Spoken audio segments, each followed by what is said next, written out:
1월 20일은 코로나19가 발생한 지 1년째 되는 날이었습니다. 백신과 치료제가 아직 없는 상황에서도 의료진의 희생과 방역당국의 헌신, 그리고 시민들의 노력으로 서서히 일상의 한 조각을 되찾아가고 있습니다. 조정된 거리두기 2.5단계가 2주 연장되었지만 하루 평균 확진자는 130명씩 감소 추세에 있어서 다행입니다. 그러나 아직 긴장을 늦출 수는 없습니다. 코로나 3차 유행과 변이 바이러스 감염에 대한 우려는 아직 현재 진행형입니다. 민생의 절박함 때문에 방역 조치를 완화했다는 정은경 질병청장의 발언에서 보듯 모두의 일상을 하루속히 되찾으려면 더욱 조심해야 하겠습니다. 지난 1년 동안 우리 모두가 애쓴 만큼 조금만 더 견뎌내 주십시오. 조 바이든 제46대 미국 대통령과 카멀라 해리스 부통령의 취임을 축하합니다. 바이든 정부 출범은 다양성, 변화와 통합의 시대정신에 대한 진정성을 미국 국민이 받아들인 것입니다. 미국 대통령의 교체는 민주당 후보가 아닌 민주주의의 승리로 더 이상 분열과 탄압이 아닌 포용, 치유, 평등의 시대가 열릴 것으로 기대합니다. 미국 통합, 동맹 복원이라는 바이든 대통령의 새로운 질서에 대한 구상이 더욱 굳건하고 안전한 한미동맹과 양국이 함께하는 민주주의의 가치에 대한 복원과 발전으로 이어지길 바랍니다. 민주정부가 이루어낼 돈독한 한미관계가 그 어느 때보다 한반도의 영구적 평화에 기여할 수 있기를 소망합니다. 지난 21일 처장이 임명되고 실체를 갖춘 공수처가 드디어 출범했습니다. 권력기관 개혁이라는 시대적 열망이 맺은 소중한 열매입니다.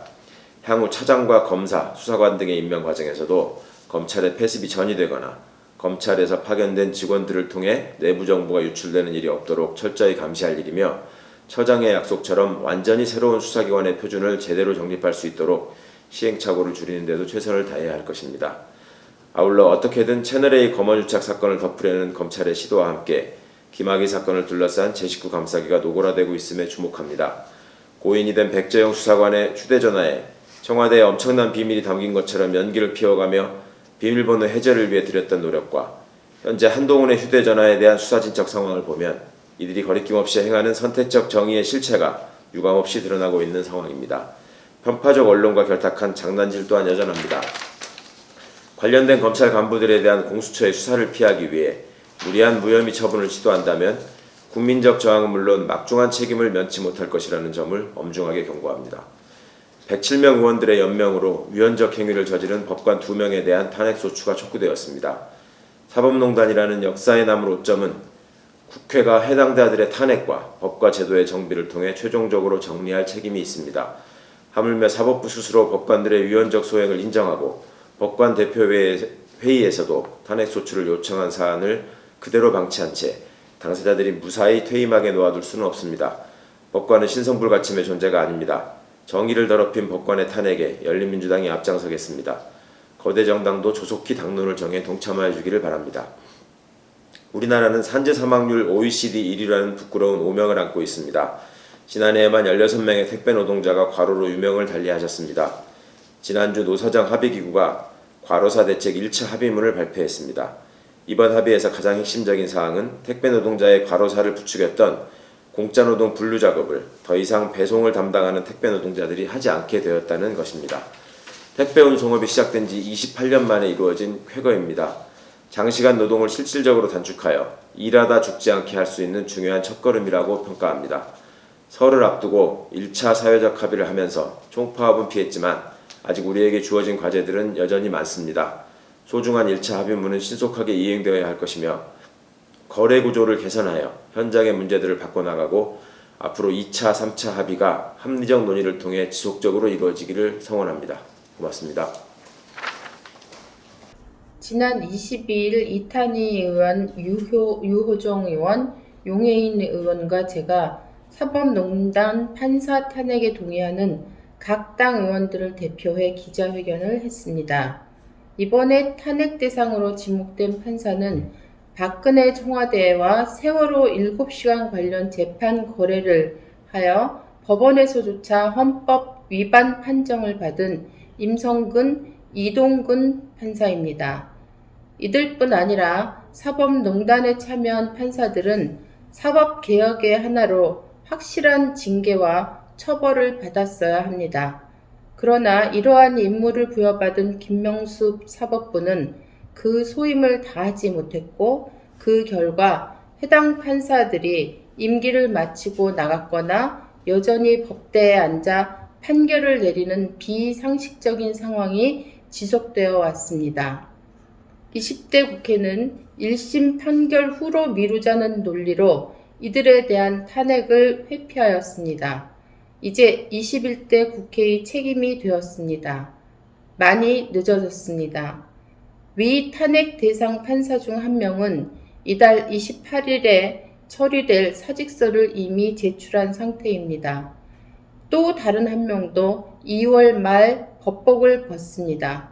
이들에게는 전관예우라는 꽃길이 기다리고 있습니다. 국민 69%가 이들이 전관 탄핵을 누리지 못하게 해야 한다고 생각하고 있으며 국민의 59%는 이들 탄핵에 동의하였습니다. 스스로 개혁하지 못하는 조직은 외부의 힘으로 개혁될 수밖에 없습니다. 더 늦기 전에 국회는 국민과 헌법이 부여한 법관 탄핵권을 행사해야 합니다. 그래서 오로지 법과 양심에 따라 판결하여 억울한 이들이 없도록 사법 정의를 지켜야 할 법관들이 사법농단을 자행해도 용서되는 일이 다시는 이 땅에서 반복되지 않도록 해야 합니다. 열린민주당은 의총을 통해 임성근, 이동근 두 판사 탄핵 소추에 적극 참여하기로 했습니다. 향후 국회 과반수 의결로 이들의 탄핵이 가결될 수 있도록 민주당도 적극적으로 임해 주시길 당부드리는 바입니다. 다음, 신년 기자회견에서 대통령께서 등교 수업의 중요성을 강조하신 바 있습니다.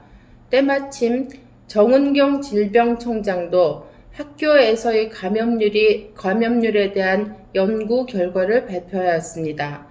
지난 1년 원격 수업이 전면화되어 사실상 등교 일수가 채 한 달도 안 되는 상태로 지낸 학생들이 많습니다.